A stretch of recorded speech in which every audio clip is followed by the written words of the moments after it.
우리가 세상을 살아가면서 항상 우리는 행복하게 살아가기를 바라고 있습니다. 그죠? 다 행복하게 살아가길 원하죠. 그죠? 한 사람도 우리가 행복하게 살기를 원하지 않는 사람은 없을 것 같아요. 열심히 노력해서 일해서 성공하기를 바라고, 또 나를 가장 아껴주고 잘 이해해줄 수 있는 그런 사람 만나서 행복한 결혼 생활하기를 바라고, 또 자식들 잘 낳아서 기르고 양육하면 분명히 자식들로부터 존경을 받고 또 행복한 삶을 살아갈 수 있지 않을까, 그렇게 생각을 하고 살아가는 거죠. 그런데 살아가다 보면 여러분들 느끼시겠지만, 우리 내 마음대로 그렇게 생각한 대로 다 흘러가던가요? 안 그러는가요? 그렇게 안 가죠. 그죠? 네. 우리 내가 이렇게 지금 현재 이렇게 살고 싶다고 생각한 사람이 누가 있겠습니까? 그죠? 내가 이 인간 만나서 이렇게 불행할 줄 알았으면 결혼했을까요? 안 했을까요? 안 했겠죠. 그죠? 당연히 이 인간 만나서 내 행복한 결혼 생활이 있을 거라고 생각을 했기 때문에 결혼을 했는데, 막상 결혼했더니 이게 내 뜻대로 되지 않는 거죠. 자식 낳아서 이렇게 고생할 줄 알았으면 자식 낳았어요? 안 낳았어요? 안 낳았을 것 같아요. 그죠? 그래도 낳아야죠. 그죠?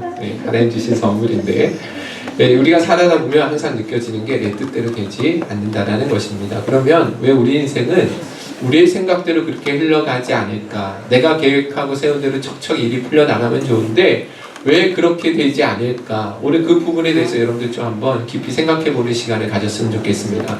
성경 인물 가운데 야곱과 관련해서 저희가 한번 설교를 쭉 한번 시리즈로 한번 한 적이 있죠. 그죠? 형하고 아버지를 속인 것 때문에, 그죠? 그래서 형의 미움을 받아서 형 에서가 죽이려고 했단 말이에요. 그래서 형의 낯을 피해서 외삼촌 라반이 있는 밧단 아람으로 도망을 가게 되어집니다. 자, 그렇게 외삼촌 댁에 있는 곳에 도망을 갔는데, 외삼촌에게는 두 딸이 있었죠. 그 두 딸 이름이 뭐예요? 레아와 라헬입니다. 자, 이 둘 중에 야곱이 누구를 사랑했어요? 라헬. 왜요? 예쁘니까. 예쁘니까. 이건 제 이야기가 아니라 성경에 그렇게 기록되어져 있어요. 성경에 보니까 실제로 이 라헬은요, 이렇게 비교를 해요. 언니 레아와 달리 곱고 아리답더라, 이렇게 기록하고 있다는 거죠. 성경에서요, 어떤 누군가를 평가할 때 그렇게 이 라헬을 표현했다라는 것, 기록했다라는 것은요, 정말로 라헬이 그 지역에서 소문난 엄청난 미인이었다라는 것을 말해주는 거예요. 그러니까 당연히 야곱이 라헬을 보고 반할 수밖에 없었던 것이죠. 자, 그런데 야곱이 라헬을 신부로 얻기 위해서 7개월도 아니고요, 지참금을 내야 되거든요. 신부를 데려오기 위해서는 그 장인에게 지참금을 내야 되는데 7개월도 아니고 몇 년 동안 무보수를 일하기로 했습니까? 7년이나 무보수로. 여러분, 7개월만 일해도 충분히 가능하거든요. 그런데 7개월이 아니라 7년이나 외삼촌에게 무보수로 일했다라는 것입니다. 그러니까 이것은 곧 야곱이 라헬을 얼마나 귀하게 여겼는지, 얼마나 가치 있게 여기고 얼마나 헌신하고 사랑했는지를 정확하게 보여주는 거죠. 그러니까 라헬 입장에서 보면요, 행복했어요? 안 했을까요? 행복했을까요? 안 했을까요? 행복했죠. 너무 행복했죠. 자기를 이렇게 귀하게 사랑해주는 사람, 세상에 나를 위해서 7년 동안 무보수로 일할 수 있는 사람, 여러분, 그런 사람이 있다고 한다면 우리 자매님들 만나야 되겠죠. 그죠? 당연히 그런 사람을 만나야 되는 거예요. 그러니까 주변에서 다들 라헬을 부러워할 수밖에 없을 것이고, 라헬 스스로도 원래 이쁘잖아요. 이쁜 데다가 누군가가 자기를 위해서 7년 동안 그렇게 헌신하겠다고 하는 사람이 있으니까 얼마나 자부심도 대단했겠습니까? 그런데 어떻게 되냐면, 여러분들 아시는 것처럼 7년이 지났습니다. 7년을 수일같이 야곱이 일했잖아요. 자, 그렇게 드디어 이제 결혼식이 되는 날, 결혼하는 당일날 야곱과 동침한 사람이 누구예요? 레아. 언니 레아가 동침했다라는 거예요. 이건 지금은 있을 수가 없는 일인데 그때니까 가능했던 거예요. 전기도 없고 뭐 그런 시대가 아니기 때문에 언니가 그 첫날 밤에 그 신혼방에 라헬 대신 들어가게 되었다는 것입니다. 여러분들, 이때 가장 고통스러웠던 사람은 분명히 레아기도 했지만 역시 라헬도 엄청나게 상처를 받았겠죠. 레아는 아버지가 자기를 파는 거잖아요. 그죠? 아버지 돈 욕심 때문에 자식을 팔아 넘긴 거예요. 이게 얼마나 마음에 상처가 됐겠습니까?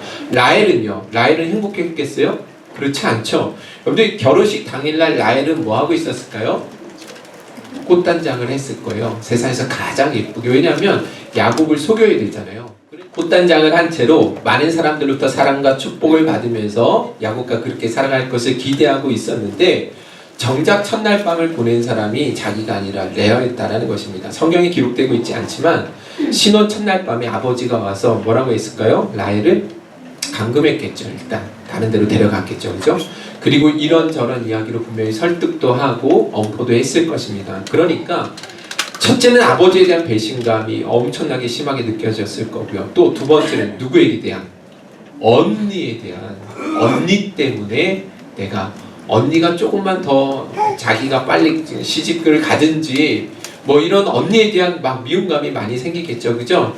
그러니까 아마도 그 첫날 밤에 아버지와 어머니한 원망, 아버지와 그 언니에 대한 원망 때문에요. 제대로 잠을 잘 수 있었을까요? 못 잤을까요? 못 잤겠죠. 완전히 피눈물 흘리면서 밤새 그렇게 고통 가운데 하루를 보냈을 것입니다. 자, 그리고 일주일 후에 또다시 라헬은 야곱과 결혼을 합니다. 그죠? 그래서 언니와 더불어서 한 남편, 야곱을 한 남편을 둔 채 결혼 생활이 시작되는 거예요. 비참한 결혼 생활이죠. 자기는 한 번도 그렇게 의도해 본 적이 없는데 어떻게 이렇게 꼬여버린 거죠. 그런데 여러분 보세요. 참 신기한 게도요. 결혼하고 나서도 남편은 분명 남편 야곱으로부터 사랑을 받은 사람은 라헬이에요. 야곱은요 레아를 눈도 왜 이러죠 오늘? 거들떠보지도 않았어요. 쳐다보지도 않았던 거예요. 오로지 일편단심 누구만 사랑했어요? 라헬만 사랑했단 말이에요. 독차지하고 있었던 거예요. 라헬이 사랑을. 자, 그런데 아이를 낳는 사람은 누구예요? 그렇죠, 레아예요. 여러분들 그 아시는 거 우리 설교에서 아시잖아요. 그 남편하고 잠자리를 같이 할 수 있는 그 권한을 누가 가지고 있었어요? 라헬이 가지고 있었어요. 라헬이 허락을 해줘야지만 레아가 남편하고 하룻밤을 같이 잘 수 있는 거예요. 그러니까 레아는 야곱하고 얼마 잠자리를 같이 하지도 않았어요. 동침도 얼마 하지 않았는데 계속해서 아들을 낳는 것은 누구냐면 레아였다라는 거예요. 아무리 이 라헬이 아이를 갖고 싶어도 아이를 갖지 못한 거예요. 그러니까 여러분들 한번 생각해보세요. 평소 아름다움으로 소문나 있었던 사람, 많은 사람으로부터 부러움을 샀던 사람이 라헬입니다. 그리고 남편의 사랑을 완전히 독차지하고 살았던 사람도 여전히 라헬입니다. 그러니까 레아는요 처음부터 잘 들어보세요. 레아는 처음부터 라헬의 경쟁 상대가 될 수 있었을까요? 없었을까요? 경쟁 상대가 아니에요. 그렇죠? 동생이 훨씬 더 이쁘다니까요. 남편이 자기만 바라보고 있어요. 언니는 자기 눈에 차지도 않는 거예요. 경쟁 상대라고 한 번도 생각해 본 적이 없어요. 그런데 완전히 달라지죠. 여러분들 결혼한 여성으로서 당시의 최고의 자랑거리가 뭐예요? 그렇죠, 아들이죠. 자식이죠. 여성으로 가질 수 있는 결혼한 여성으로서 가질 수 있는 최고의 무기, 최고의 자랑은 자녀거든요. 그런데 언니는 남편하고 얼마 자지도 않는데 계속해서 아이를 낳는데 자기는 뭐예요? 아이를 가질 수가 없는 거예요. 언니 스스로 라헬이 언니에 대해서 한 번도 그렇게 느껴본 적이 없는데 스스로에 대한 그 비참함이 정말 말로 표현할 수 없었을 거라는 것입니다. 더욱이 나중에 아이가 자라서 언니 아들 루벤, 첫째 아들이 루벤인데 밖에 나갔다가 어떤 풀을 때도 왔는데 그게 뭐냐면 임신 촉진제로 알려진 구하기 쉽지 않은 풀이거든요. 그게 합한채라는 거였어요. 합한채를 루벤이 언니의 아들이 가져온 거예요. 그러니까 이 이야기를 듣고 체면도 염치도 다 무시하고 언니한테 찾아가가지고 싹싹 빌죠. 그죠? 내가 이 합한채만 주면 내 남편 언니하고 하룻밤 잘 수 있도록 내가 허락해 줄게. 그러니까 여러분 진짜 뭐 하고 싶은 거예요? 이 라헬은 아이를 갖고 싶은 거예요. 그런데 신기한 것은 합한 채를 먹은 건 자기인데 아이를 갖게 된 건 또 누구예요?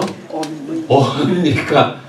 자기가 합한 채를 먹었는데 아이를 또 배워서 아이를 갖게 되는 것은 언니 레아였다라는 것입니다. 그러면 왜 이렇게 꼬일까요? 왜 라헬은 이렇게 가혹하게도 하나님은 왜 가혹하게 라헬의 태문은 자꾸 막으시는 걸까요? 얼마든지 결혼하자마자 아들을 낳게 해주실 수 있잖아요. 그죠? 그런데 나중에 이 라헬이요 아들을 낳게 되어지죠. 그 첫째 아들 이름이 뭡니까? 여러분들이 잘 아시는 요셉입니다. 요셉. 형들의 시기심을 받아서 어디로 끌려가요? 애굽으로 끌려가는. 그리고 그곳에서 애굽에 뭐가 되죠? 2인자 총리가 된단 말이에요. 총리가 이 요셉이라는 사람이. 더군다나 거기에 처음에는 종으로 끌려갔는데 그 보디발의 아내가 자꾸 뭐하죠? 네, 동치미 담그자 그러잖아요. 그죠? 계속 눈치를 주면서 나하고 오늘 하룻밤 같이 보내자고 하는데 요셉은 내가 하나님 앞에 어찌 득지할 수 있겠습니까? 절대로 그럴 수 없습니다.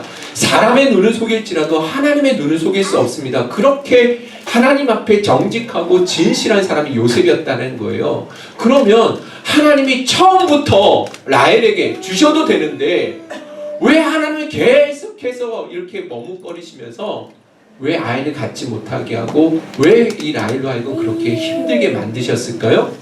그것은 뭐예요? 라헬이요 뭐하게 하시기 위해서? 겸손하게 하시기 위해서요.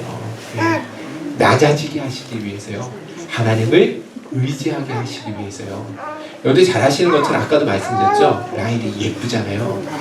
또 뭐예요? 네, 남편의 사랑을 독차지하고 있잖아요. 부러울 게 없는 여인입니다. 하나님을 찾지 않아도 살아가는데 아무런 어려움이 없는 거예요. 그러니까 이런 어려움이 없이는 결단코 라헬은 하나님께 나아간다 못 나아간다? 못 나아가는 거예요. 그것은요 여러분들 라헬만이 아닙니다. 우리 인간은요 고난이 아니면 절대로 하나님을 찾을 수 있는 존재가 아닙니다. 여러분들 인간이 그렇게 약합니다. 사람이 얼마나 교만한지 아시죠? 그죠? 우리 인생을 내가 원하는 대로 무엇인지 내가 생각하는 대로 다 척척 되어진다고 한다면 하나님이 찾을 수 있겠습니까? 없겠습니까? 없어요. 내가 대학교 어디에 들어갈 줄 알고 내가 언제 직장을 잡아서 언제 결혼할지 모든 것을 내가 앞날을 다 알고 있다고 한다면 내가 계획한 대로 모든 일이 다 순조롭게 이루어진다고 한다면 결단코 그 사람은요 하나님 찾지 않습니다. 왜냐하면 인간은 본질적으로 교만한 인간이기 때문에 그런 거예요.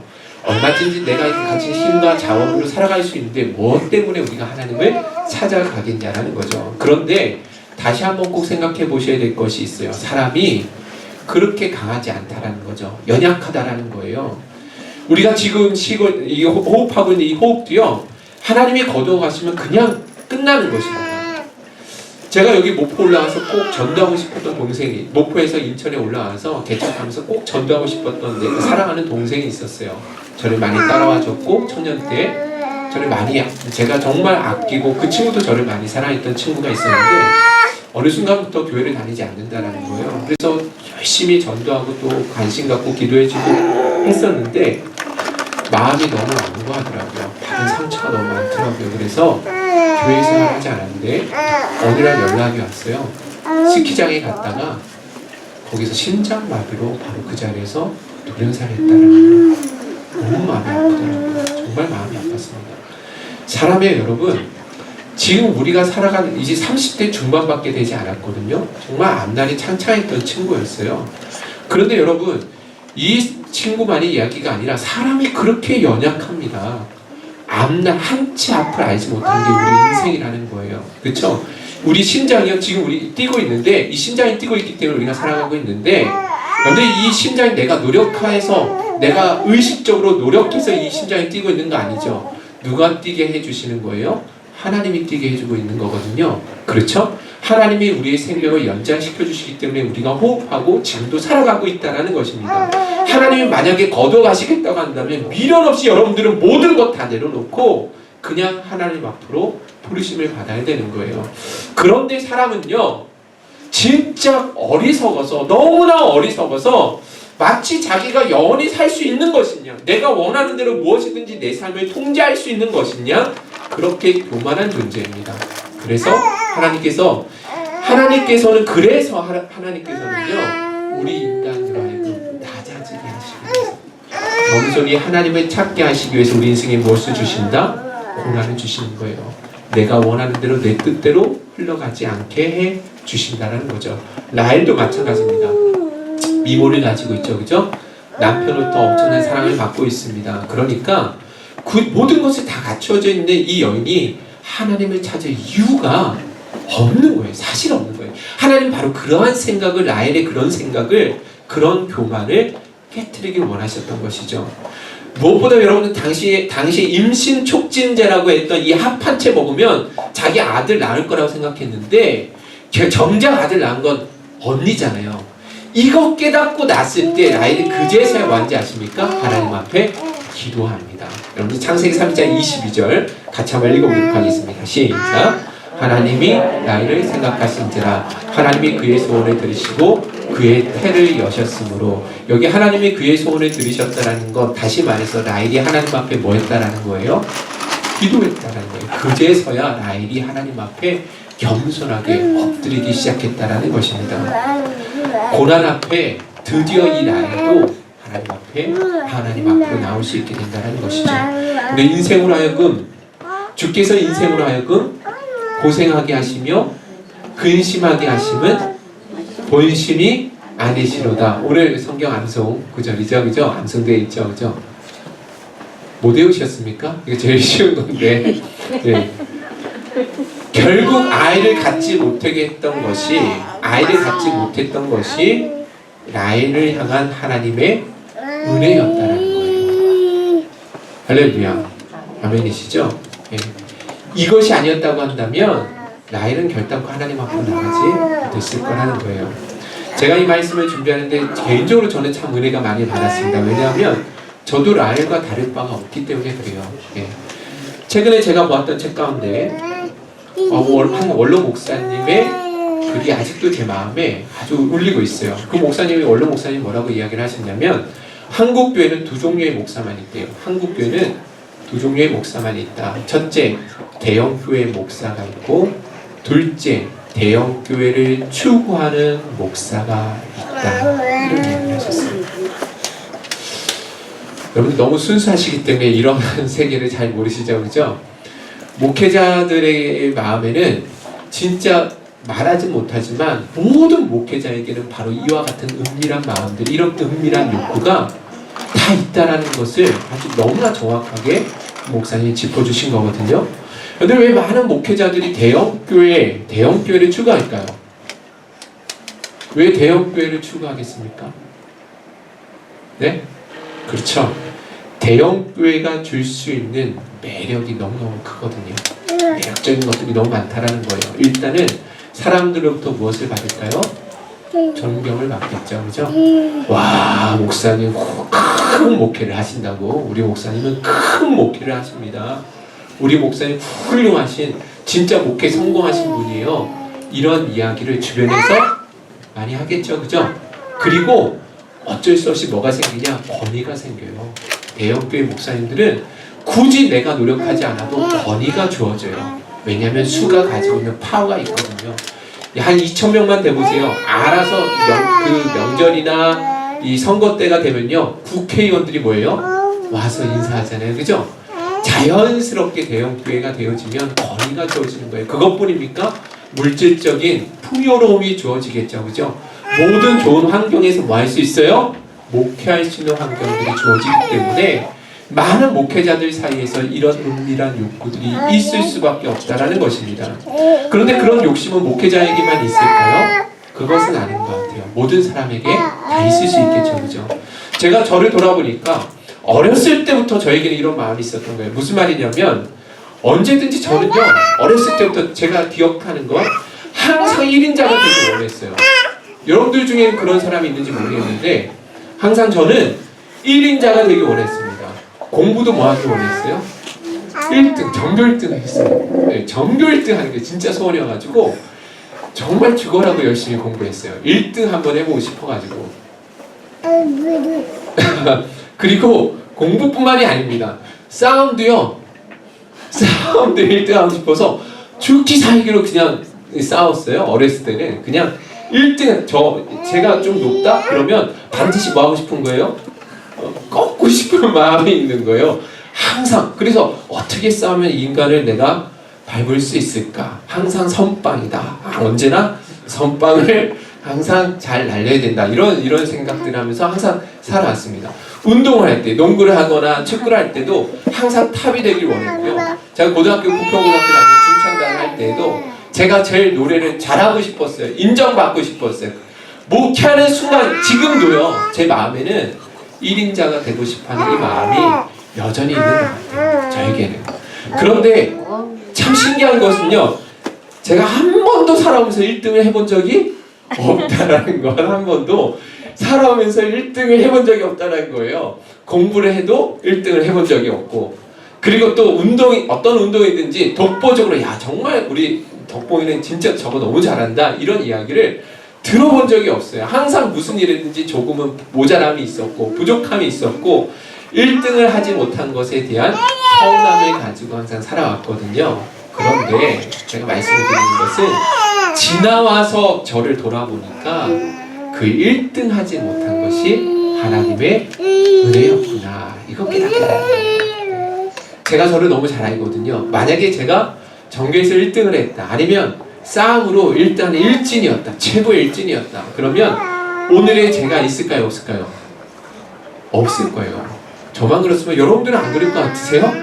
동일합니다. 여러분들 만약에 어떤 분야에서 독보적으로 1위를 했다, 1인자가 되셨다고 한다면 여러분들 우리가 하나님 안 찾았을 거예요. 네.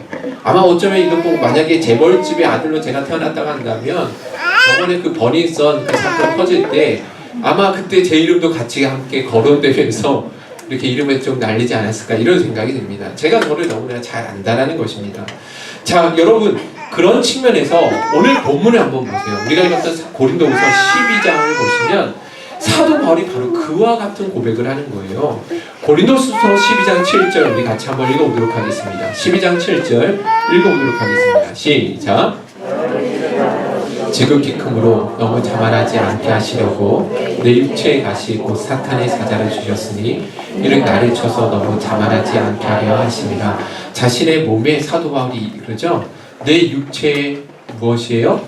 가시, 육체의 가시 곧 사탄의 사자를 주셨다, 이런 말씀이 있죠. 좀 어려운 말씀이긴 하지만 이 육체의 가시가 사탄의 사자라고 이야기하는 건 뭐냐면, 육체의 이 가시, 그 육체의 가시가 무엇인지 모르겠지만 그 육체의 가시가 너무 고통스러워서 시험에 들 정도로, 넘어질 정도로, 사탄의 시험이 될 정도로 뭐 했다라는 거요? 고통스럽다라는 것을 이야기합니다.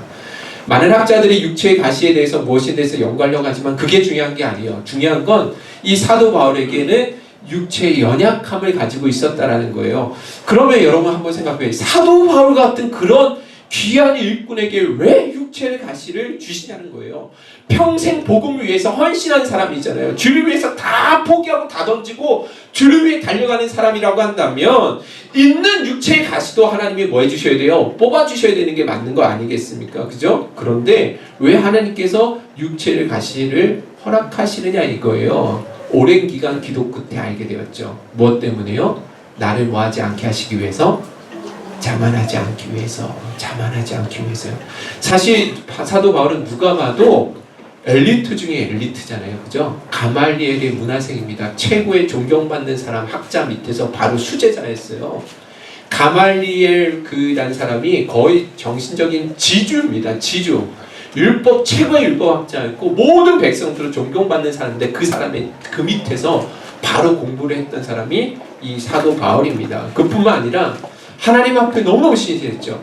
예수를 믿고 난 이후에도 주를 위해서 모든 것을 하나님 앞에 내어드린 사람입니다. 누구보다 성령 충만했고 누구보다 영적인 체험이 많았고 가는 곳마다 그의 손을 통해서 기사와 이적이 일어났죠. 죽은 사람도 살아났을 뿐 아니라 그가 작업했던 그 작업 앞에 앞치마도 누군가가 그것을 가져가서 덮으면 뭐 했어요? 몸이 낫게 되어질 정도로 엄청난 은혜를 받은 사람이 사도 바울이거든요. 더군다나 여러분, 이 하나님의 은혜로 말미암아 이 사도 바울은요, 세 번째 천국, 세 번째 하늘, 3층 천이라고 예전에 개혁성경에 나와 있었는데 세 번째 하늘이 뭐예요? 유대인들에게 1층 천, 2층 천, 3층 천이 있다고 생각을 했어요. 그 3층 천은 어디예요? 천국이죠. 천국. 하나님, 지극히 높으신 하나님이 계신 곳을 천국이라고 했는데 세 번째 하늘에 들려왔다. 예, 거기에서 놀라운 광경을 보았던 사람이 사도 바울이라는 것입니다. 그래서 하나님께서 모든 것을 다 갖춘 거예요. 그래서 하나님께서 그래서 너는 너무 많은 것을 가졌기 때문에 교만해서는 안 돼. 사도 바울도 이 모든 것을 갖추고 있기 때문에 역시 사도 바울도 교만해질 수 있다는 것을 하나님이 알고 계셨다는 것입니다. 물론 사도 바울의 입장에서는 잘 이해되지 못하고 인정할 수 없는 부분이 있었어요. 사도 바울의 육체의 가시가 너무나 지기 힘든 짐이었어요. 그래서 하나님 앞에 어떻게 했냐면, 하나님 이거 제가 지기에 너무 큰 주의 일을 감당하기에 너무나 고통스러운 짐입니다. 이 일 때문에 하나님의 영광이 가려질까 정말 두렵습니다. 이런 마음을 하나님 앞에 기도를 했는데, 자, 하나님께 받은 응답이 이래요. 같이 한번 읽어보겠습니다. 고린도후서 12장 8절 9절 한번 읽어보도록 할게요. 시작. 이것이 내게서 내가 3번 주께 간구하였더니 나에게 이르시기를 내 은혜가 내게 족하도다. 자, 보세요.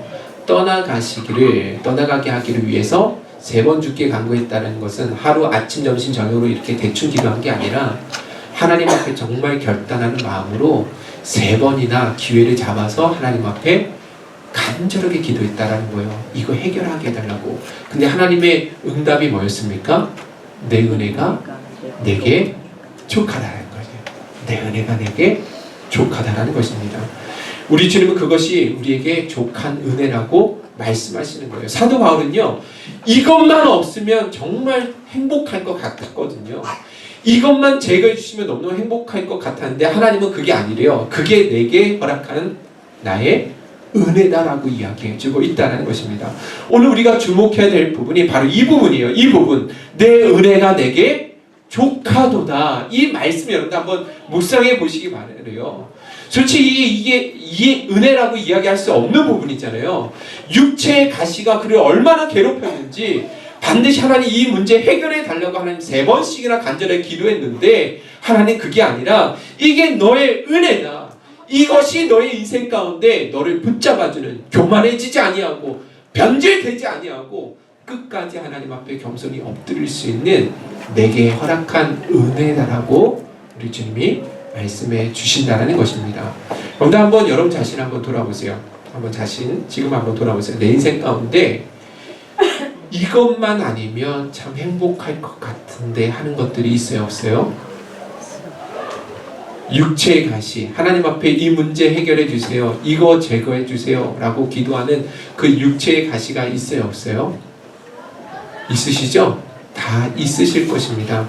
모양과 상황은 다 다르지라도 이것 때문에 내 인생의 행복의 발목을 잡는 것이라고 생각하는 것들이 분명히 있을 거라는 거예요. 그런데 하나님은요, 그게 너를 향한 나의 은혜야 라고 말씀해 주신다는 것입니다. 그것 때문에 우리가 교만의 길로 나아가지 아니할 수 있는 것이고, 더 겸손히 하나님을 의지하며 살아갈 수 있게 된다는 것입니다. 우리 인생의 육체의 가시가 우리를 고통스럽게 만드는 것이 아니라 하나님께서 우리에게 베풀어 주신 은혜임을 여러분들 꼭 기억하실 수 있기를 간절히 소원합니다. 이번 추수 감사주일을 맞이하면서 우리 감사기도 제목을 적어보라고 말씀을 드렸잖아요, 지난주에. 네. 지나온 시간들을 여러분들 한번 돌아보면서 감사의 제목을 찾는데, 이루어진 것보다 이루어지지 않은 것들도 상당히 많아요, 적어요? 많죠? 네. 이루어지지 않은 것들도 많이 있습니다. 성공한 일도 있지만 성공하지 못하고 실패 가운데 마음 아팠던 적도 있어요, 없어요? 있죠? 분명히 있어요. 내가 준비하고 노력한 만큼 반드시 이루어지길 바랬던 것들이 있었는데 그게 이루어지지 않아 낙심하고 낭망했던 때도 있어요, 없어요? 있잖아요. 다 있단 말이에요. 자, 그래서 여러분 우리가 한 해 감사 기도 제목을 찾는 건 쉽지 않더라고요. 많은 좋은 일만 있었던 게 아니라 어렵고 실패하고 잘 뜻대로 되어지지 않을 일들도 참 많았기 때문에 한 해를 돌아보면서 감사기도 제목 찾는 게 그렇게 쉽지 않더라고요. 그런데 하나님 앞에 제가 이 말씀을 준비하는데 이렇게 한편으로는 하나님 그렇게 이야기하시더라고요. 제 마음 가운데 그래요. 이런 마음이 들더라고요. 하나님, 제가 이렇게 하나님을 의지하고 준비하고 노력했더니 이런 좋은 결과가 나왔습니다. 우리가 이렇게 마음을 모아서 우리가 하나님 앞에 그렇게 간절하게 사모했더니 이런 은혜가 있었습니다. 이런 간증을 하고 싶은데 그게 잘 안 되더라고요. 네. 그쵸? 안타깝더라고요. 그런데 또 다른 한편으로 하나님께서 제 마음에 주시는 것, 그것은 무엇이냐면 내 은혜가 내게 족하다는 거예요. 오히려 내가 얻지 못한 것, 내가 이루지 못한 것, 내게 없는 그것 때문에 그래서 내가 하나님 앞에 더 매어 달릴 수 있었고 정말 진실한 마음으로 하나님 앞에 엎드릴 수 있었고 내가 변질되지 아니하고 하나님의 그 사랑의 품 안에 거할 수 있었다라는 것, 그거야말로 진짜 은혜 중에 은혜가 아닌가 그렇게 생각되어집니다. 올 한 해 그런 측면에서 제가 이제 그 감사기도 제목을 잡는데 나의 최고의 감사 제목을 무엇으로 잡았냐면 이루어지지 않아서 하나님 감사합니다. 이것이 오늘 저의 감사의 기도 제목이었어요. 들어주시지 않아서 하나님 감사합니다. 쉬울까요? 어려울까요? 이루어지지 않아서 여러분들 감사할 수 있겠어요? 응답되지 않아서 감사할 수 있겠습니까? 그럴 수 없겠죠, 그죠? 그런데 오늘 말씀의 의미를 깨닫게 되어지니까 알겠더라고요. 하나님 왜 그때 하나님께서 멈추게 하셨는지, 왜 이루어주시지 않는지, 왜 그렇게 간절함에 불구하고 하나님이 이렇게 멈추게 하셨는지 알게 되더라고요. 사람들은요 그런 생각을 해요. 우리 모든 사람들이 대부분 그렇죠. 믿는 그리스도인들도 그래요.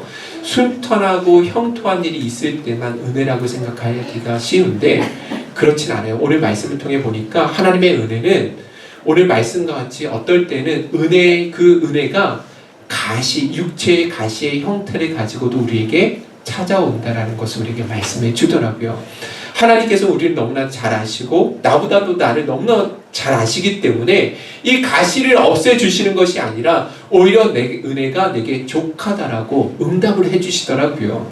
결국 그 은혜가 사도 바울로 하여금 그 엄청난 은혜와 능력 가운데서도 변질되지 아니하고 교만하지 아니하고 하나님을 잊어버리게 되어지는 교만의 죄에 빠지지 않게 했던 것처럼 우리도 그렇게 하나님께서 우리를 바른 길로 인도해 주시더라는 것이죠.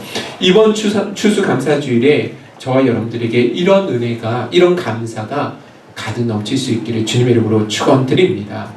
내게 이루어지지 않는 것에 대해서도 감사할 수 있는 그런 감사의 안목이 여러분들에게 열려질 수 있기를 간절히 소원합니다. 근데 한번 보세요. 결론을 맺으면서 우리 인생의 가시가 너무 육체의 가시가 너무 고통스럽게 하고 너무 두려울 때가 있죠. 그죠? 그런데 이 육체의 가시가 더 이상 내게 가시로 느껴지지 않을 때가 있습니다. 그때가 언제인지 아십니까? 그 가시의 의미를 우리가 발견하게 되어질 때, 이 가시가 왜 내게 필요했는지를 알게 되어질 때 가시가 더 이상 가시로 다가오지 않습니다. 무슨 말이냐면 여러분들 9절 한번 읽어보세요. 9절 우리 한번 읽어보겠습니다. 고린도후서 12장 9절 읽어보도록 하겠습니다. 읽어보겠습니다. 시작. 내 은혜가 내게 족하도다. 이는 내 능력이 약한 데서 온전하여 짐이라 하신지라. 그러므로 도리어 크게 기뻐함으로 나의 여러 약한 것들에 대하여 자랑하리니 이는 그리스도의 능력이 내게 머물게 하려 함이라. 그렇습니다. 육체의 가시가 사도 바울에게도 너무나 고통스러워서 정말 하나님 앞에 목숨 걸고 3번씩이나 기도했는데 그 가시의 의미를 발견하고 나니까 그것이 오히려 자신에게 기쁨으로 다가오더라는 거예요. 오히려 도리어 크게 뭐 했다고요? 기뻐했다라는 거예요. 내 육체의 가시, 이것만 없으면 내가 정말 행복할 것 같은데 하나님 이거 없애주세요 기도했던 그 나의 연약함들이 이제는 나의 무엇이 되었대요? 자랑이 되었대요. 여기 이런 고백을 저희 여러분들이 들으실 수 있었으면 좋겠어요. 이것 때문에 하나님, 내가 하나님 앞에 변질되지 않고 겸손하게 바른 길, 바른 믿음 가질 수 있도록 도와주셔서 감사합니다. 이런 은혜가 이번 추수감사주일 가운데 임할 수 있기를 간절히 소원합니다. 여러분들에게도 육체의 가시가 분명히 있을 거예요. 각자 다른 모양과 다른 모습으로 다가올 터인데 반드시 그 안에 담겨진 가시의 의미를 발견하셔서 슬픔이 기쁨으로, 근심 대신 찬송으로 바뀌어지는 그런 추수감사주일 맞이하실 수 있기를 주님의 이름으로 축원드립니다. 오늘 결론을 맺으면서 여러분들 마지막으로 여러분들 주보에 우리 기도문 한 가지 읽고 마치려고 합니다. 제가 셀 예배 오늘 모임을 못 갔잖아요. 그래서 여기다가 시를 하나 넣어드렸습니다. 한 무명용사의 기도라는 기도문인데요. 우리 같이 한번 주보에 나와 있는데요. 주보 없으신 분들 이 앞에 한번 보시면서 같이 한번 낭독해 보도록 하겠습니다. 같이 한번 읽어볼게요. 시작. 은혜신 힘을 달라고 하나님께 기도했더니 연약함을 주어 겸손히 복종하는 것을 배우도록 하셨습니다. 더 훌륭한 일을 하도록 도와달라고 기도했더니 병약함을 주어 보다 선한 일을 하게 하셨습니다. 행복해지도록 부유하게 해달라고 기도했더니 빈곤함에 처해 지혜 하셨습니다. 사람들의 칭송을 받도록 권력을 달라고 기도했더니 연약함을 주어 하나님의 필요를 느끼게 하셨습니다.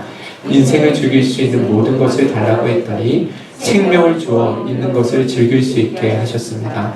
내가 요구한 것은 아무것도 얻지 못했지만 내가 바라던 모든 것이 이루어졌습니다. 내 자신의 보잘것없음에도 불구하고 9월에 내 기도는 응답을 받았습니다. 모든 사람 중에 나는 가장 큰 축복을 받은 자입니다. 아멘. 그렇죠. 여러분들 이 고백이 들어지기가 정말 쉽지 않은 고백들입니다. 정말 귀한 고백이고요.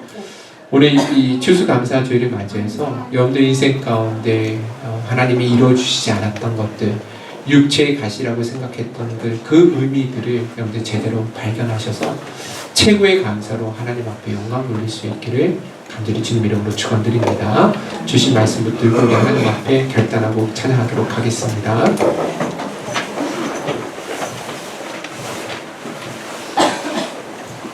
하나님 한 번 또 나를 우리 가사를 생각하시면서 지난 모든 우리의 삶을 이끄시고 여기까지 지금까지 인도해주신 신실하신 하나님, 그 하나님을 믿음으로 바라보시면서 우리 찬양하도록 하겠습니다.